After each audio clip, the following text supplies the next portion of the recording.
Hello grade 11s and grade 12s. In today's video I'm going to be going over Newton's laws and doing simultaneous equations when you have a two-body problem in Newton's law. So you know when they're connected via a rope or a string, or when one is on a table and one is hanging over a frictionless pulley and you need to use simultaneous equations. That's what this video is about. We're going to start off simple. You need to get the basics right. You need to know my teacher tips in order to do the more difficult questions. So let's jump right in. In some instances, I have two unknowns, and therefore I have to apply a simultaneous equation setup. This is my first example that I'll be looking at. There are two objects connected on a flat horizontal surface, and then I'll be looking at one like this, like a pulley system.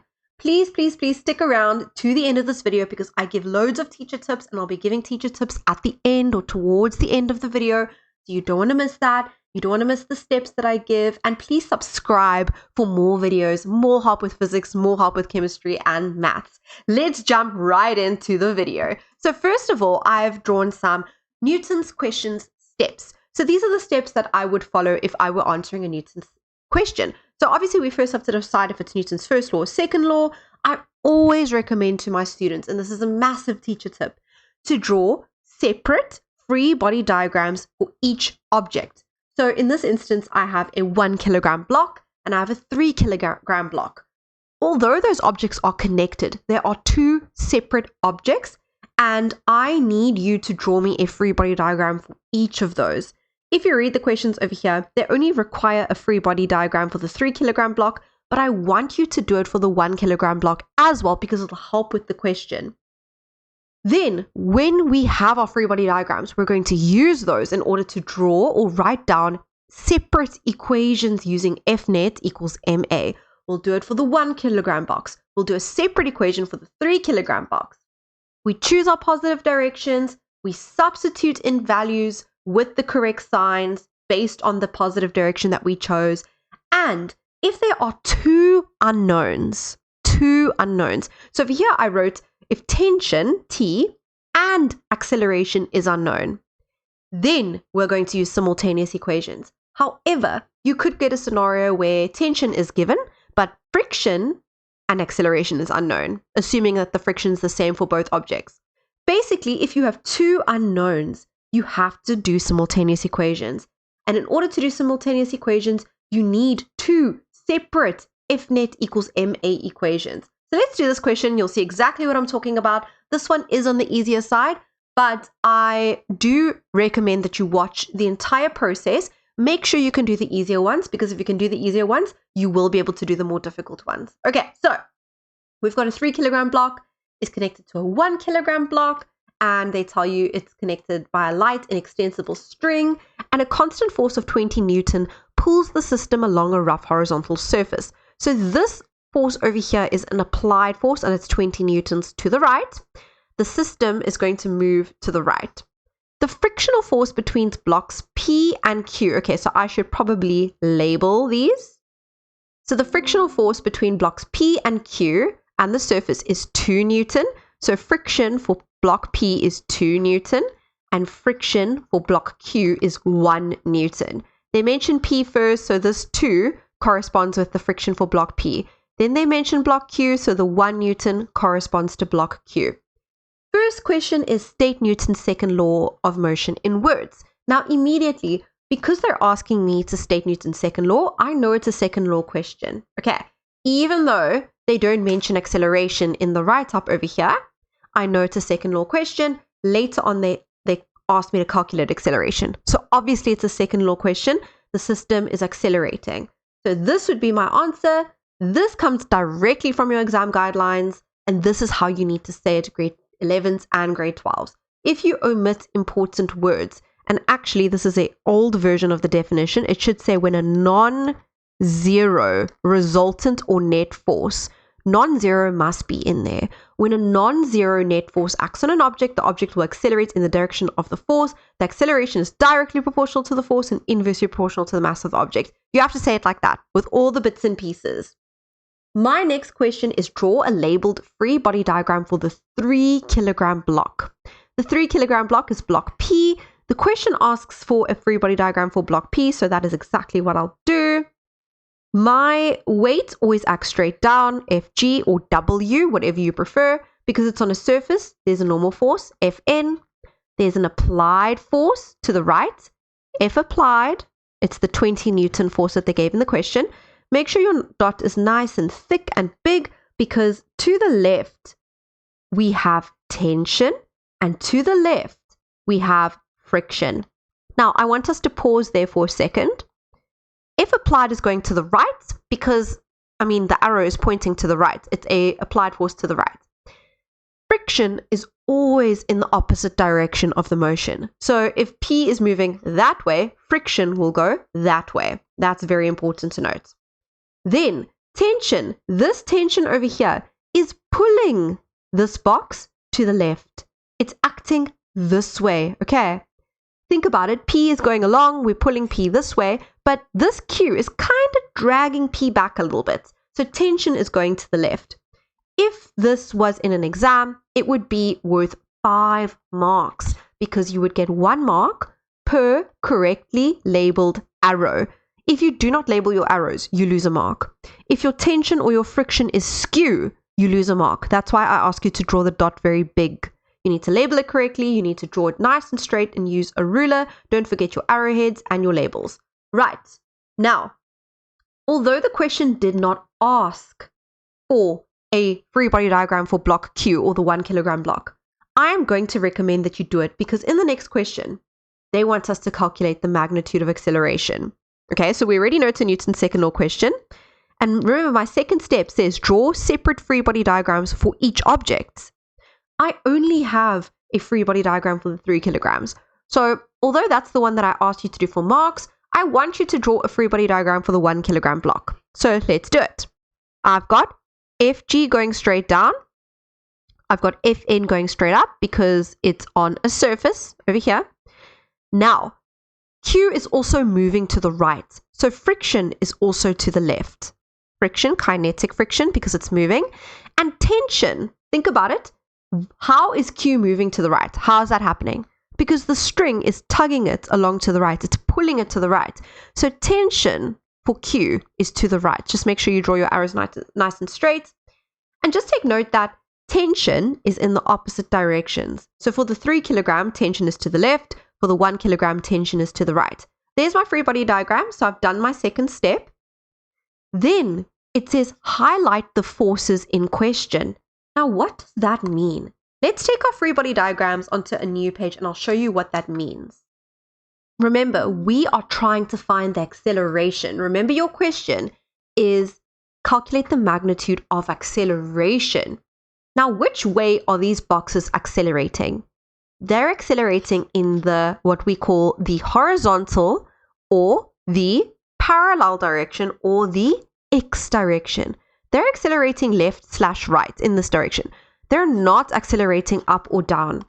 So what I mean by highlight the forces in question is the following.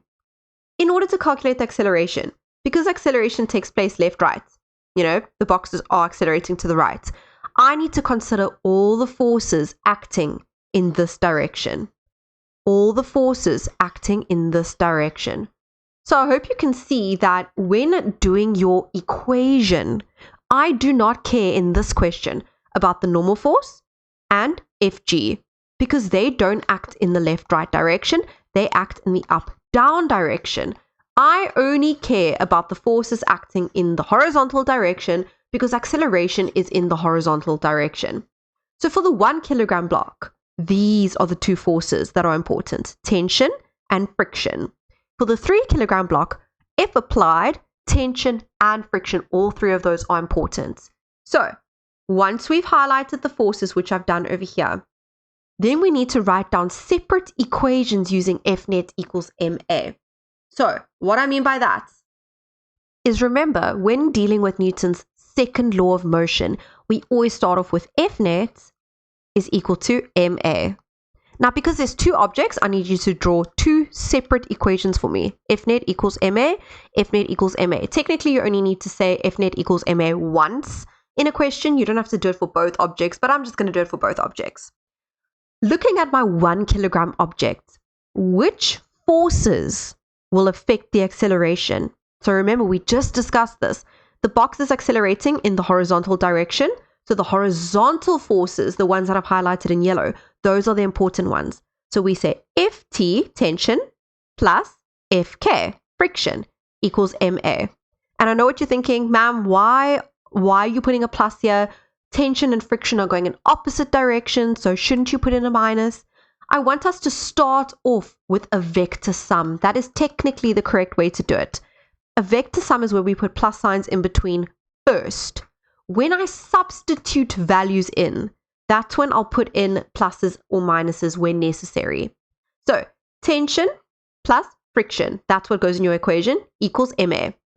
For the 3 kilogram block, we haven't just got tension and friction. Remember, we've got F applied. So I'm going to write F applied plus tension plus friction. All three of these added together must equal mass times acceleration. So there are my two separate equations. So that is what this is saying. Write down separate equations using F net equals Ma. Then we choose a direction as positive. So again, what that means is we need to select one direction as being positive. The opposite direction will then be negative. I'm going to choose to the right as my positive direction. So to the right is my positive direction. That will therefore obviously mean that to the left is negative. So we've chosen our direction as positive. Then what we do is we substitute. So step 6, we substitute in values of forces with the correct sign. Now, I'm going to copy paste these little force equations on the next page, and then I will show you how we fill in or substitute. So looking at our positive direction, remember to the right was positive. Do we know what tension is? Read your question. We do not know what tension is, but we do know that it's going to the right. So I'm going to leave it as Ft, a positive because it's going to the right, and to the right is positive. Friction, remember this is for the 1 kilogram block. Friction for the 1 kilogram block, remember, was 1 Newton. Okay, so we're going to say minus 1. Why am I saying minus 1? Because friction is going to the left. Here it is. Friction is going to the left, and therefore, if the right is positive, left is negative. What is the mass of this block? So remember, this is the 1 kilogram block, so my mass is 1. Please, please, please, a lot of my students make this mistake. They think that mass here is mass times gravity. We're not working out the weight.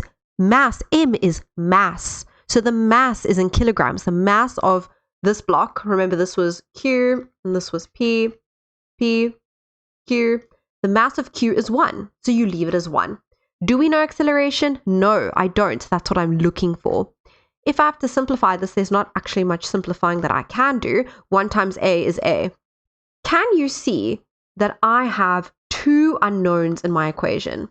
I have tension that I don't know, and I have acceleration that I don't know.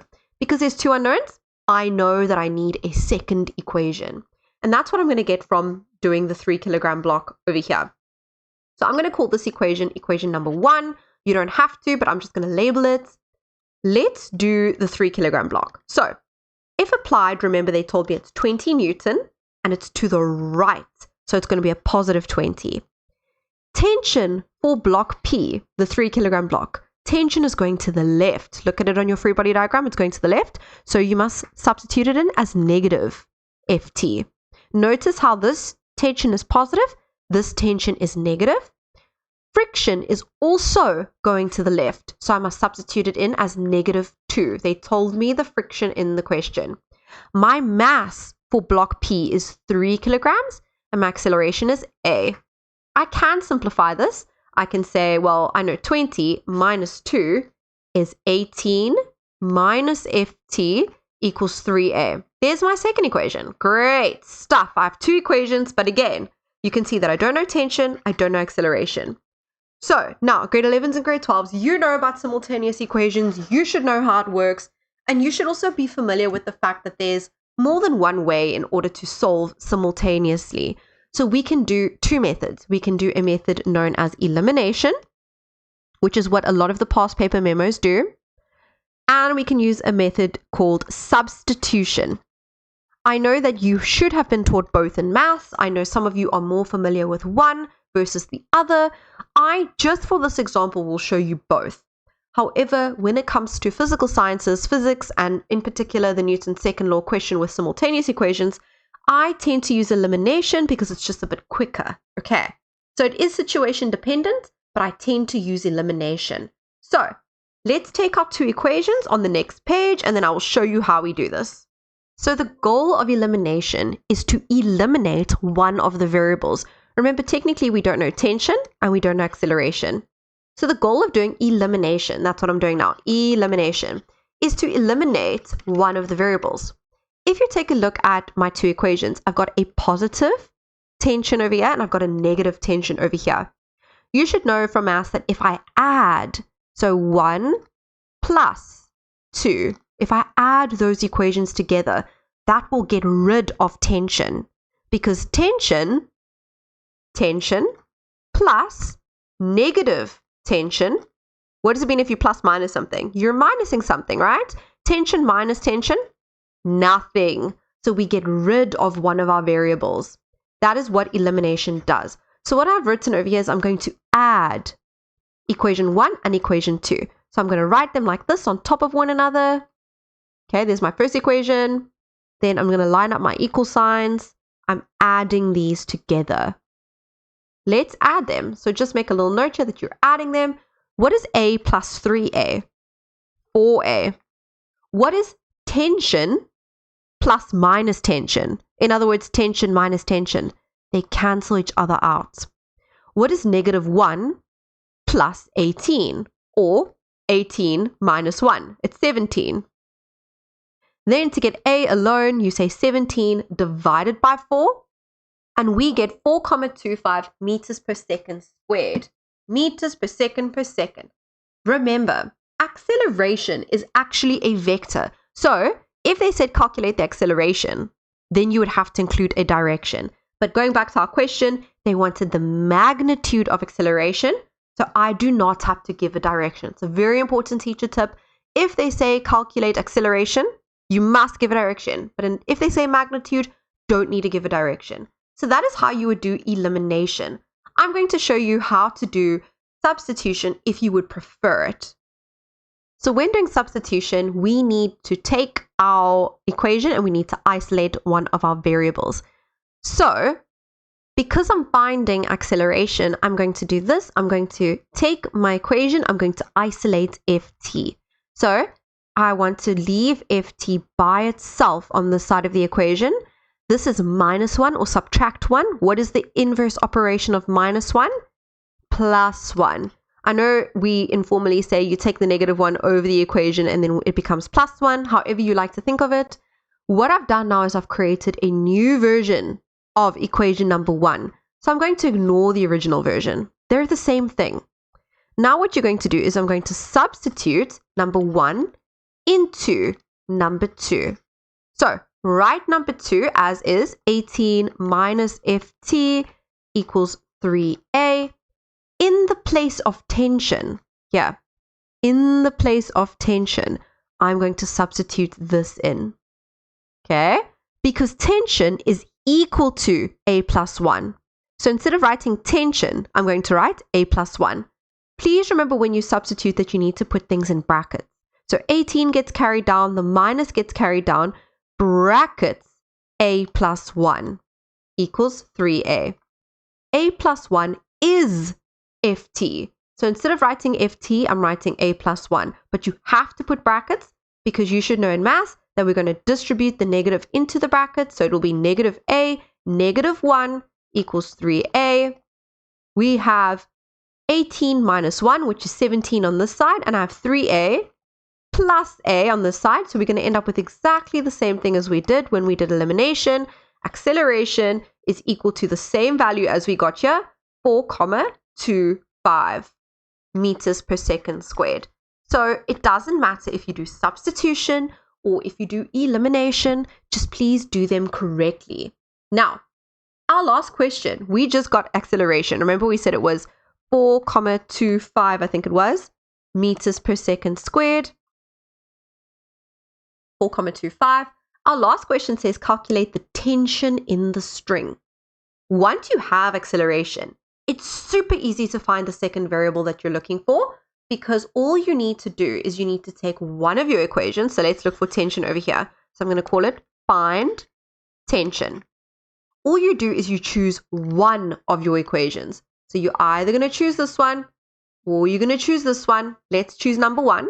So I chose number 1. I'm going to write ft minus 1 equals a. Write it as is. Now, we know what acceleration is. We just solved for acceleration. So instead of a, I'm going to put 4,25. Then ft minus 1. You get ft by itself. This is minus 1. We must add 1. So it's going to be 4,25 plus 1. It's going to be 5,25 Newton. Now remember, they said magnitude of tension, so I don't need to give a direction. But if they just said calculate tension, then you need to give a direction. And actually, they do say calculate tension. They don't say magnitude. So what we technically have to do is give a direction. Remember, the direction is different depending on the object. So if you look at the free body diagrams that we drew, tension is to the right. Look at it. It's to the right for the 1 kilogram object, and it's to the left for the 3 kilogram object. So you will just write in your direction depending on which object they want. Okay. Usually they ask for magnitude, but in this case, they said tension. So we need to include a direction over there. Right. Now, a more difficult question, a pulley situation. So it is a Newton's second law question. The first thing that I'm going to do is draw a free body diagram for each of them and do my equations. So I'm going to do that quickly. Right, so I've drawn the free body diagrams, but just to show you, we've got a trolley. I've called the trolley A. Okay, so the trolley is going to be A. They give me the mass of the trolley. It's 1.2 kilograms. And they say it's on a rough horizontal table, and the trolley is connected by a string to a 0.1 kilogram mass, which is hanging off the side of the table. I've called that B. Okay, the string runs over a frictionless pulley. That's good. The trolley experiences a frictional force of 0.2 Newton. So we are assuming that we have to assume in this question that the hanging mass is pulling downwards and therefore the trolley will move to the right. Okay, that's very important. If the trolley is moving to the right and they indicated on the diagram over here, friction will be acting towards the left, 0.2 Newton. Now, do you see in my questions, they do not ask for a free body diagram. They don't care. But I want you to do it because it'll help you with your question. The block A has tension pulling it to the right. Tension's going that way. It has friction pulling it to the left. It's got a normal force acting up and weight acting down. It has normal force because it's on a surface. So every time an object is on a surface, there's a normal force. Do you see that B is not on a surface? Therefore, it has no, and I just realized that I labeled my arrow wrong. This is tension because it's not on a surface. So no surface for B. No surface for B. It means that there's no normal force and no frictional force. Please be very, very careful. We're always, and you can see I just made that mistake there now. We are used to drawing the upwards arrow and labeling it Fn. But B is not on a surface. Therefore, there's no normal force. Remember, the normal force is the force that the surface exerts on the object. There's no friction because there's no surface. So B only has tension. The rope is pulling this upwards and weight is acting downwards. Okay, cool. Let's do our little equations because as you can see, they want acceleration and they want tension. If you think about it, we do not know acceleration. And if you read the story, we do not know tension. So we know we need to do simultaneous equations. So from my free body diagram, I'm going to do those equations. Before we do that, I need to discuss choosing a positive direction with you. If I choose to the right as positive, I have to choose down as positive. If I choose to the left as positive, I have to choose up as positive. And I hope you can see why.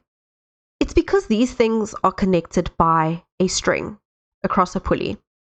If I pull this mass downwards, this mass is going to go to the right. So your directions, your positive directions, has to flow. I can't go to the right and then up. It doesn't make sense. If this thing goes down, if the hanging mass goes down, the sitting mass or A is going to go to the right. So if I choose to the right as positive, I have to choose down as positive. It has to be one continuous flow of motion. I hope that makes sense. If I choose up as positive, I have to choose to the left as positive because again, it must be one continuous flow of motion. Because I know that my box is moving to the right, my hanging mass is moving down, I'm going to choose to the right and down as positive directions. And why do we have to have two directions here? Previously, we just had one. We have to have two because this thing is moving in the horizontal direction and this thing is moving in the vertical direction. So I need to state two different positive directions. Okay, so I have to the right as positive. I have down as positive. Remember, we start off with F net is equal to MA. That's super important. I'm just going to do it for both of them. I have two objects. They each need their own equation. Because my box A or the sitting mass is moving left or right, I only care about these two forces. Box B is moving up or down, so I only care about these forces. So when I do my equation, I'm going to have tension plus friction equals MA. For block B, because it's moving up or down, I'm going to have tension plus FG. Tension plus FG equals mass times acceleration. Now I'm ready to substitute my values in. I chose to the right as positive, which means that tension over here must be positive. That means, I don't know why I'm calling a T here and FT over here. It doesn't really matter. Let's just try and keep it the same. So FT and FT, FT and FT. Okay, so I know the tension is going to the right, so it's going to be positive. I know that friction is going to the left, so it's going to be negative. And if you look at the question, I know that friction is 0,2 Newton. So I've got minus 0,2. The mass of block A was given to me. It's 1.2. And I do not know acceleration. I can't simplify that further, so that's equation number 1. Then, remember, I chose down as positive. So in this equation, tension is going up, so it's going to be negative. My weight, remember, weight, Fg, force of gravity, is mass times gravity. That's going down, so it's going to be a positive. How do you work out Fg? It's your mass, which for B, remember our mass for B is 0.1. So it's going to be 0.1 times gravitational acceleration, 9.8. So this is mass, and this is gravitational acceleration, because we're trying to work out Fg. Okay, then on the other side of the equation, I've got mass again, so 0.1 times A. Please take note, this is very different. This is weight, this is Fg, it's mass times gravity, and this over here is just mass. Please don't get it confused, my students often do. I can simplify this. So there we go, I've got my two equations, and now I can solve simultaneously. I'm going to add equation 1 and equation 2, so I'm going to be doing elimination. So I've added my A's, the T's, the tensions cancel each other out. I've added these two values, and then I can get acceleration equals 0,78 divided by 1,3, which is 0,60 meters per second squared. Now, again, just be sure that they ask for magnitude of acceleration and not just acceleration. If they said magnitude, that's fine. If they say acceleration, you have to give a direction. So you would say to the right for block A and downwards for block B. Then they want tension in the string. Remember, once we have our acceleration, to find tension, we just need one of the equations. So I'm going to take the first equation, Ft minus 0,2 equals 1,2a. In the place of a, we put our acceleration that we just solved for, 0,6, and then we solve for tension. It's as easy as that. And I get 0,92 Newton. And remember, if they just say magnitude, that's fine. If they want a direction, you need to give them a direction. Now, with all of that being said, I hope that this has made simultaneous equations easier. Of course, it can get more tricky than this. Of course, you can get questions where it's more complicated. But if you follow my teacher tips, and that is basically drawing a free body diagram and extracting your equations from that free body diagram. You cannot go wrong. So always start off with your free body diagram, even if they don't ask for it.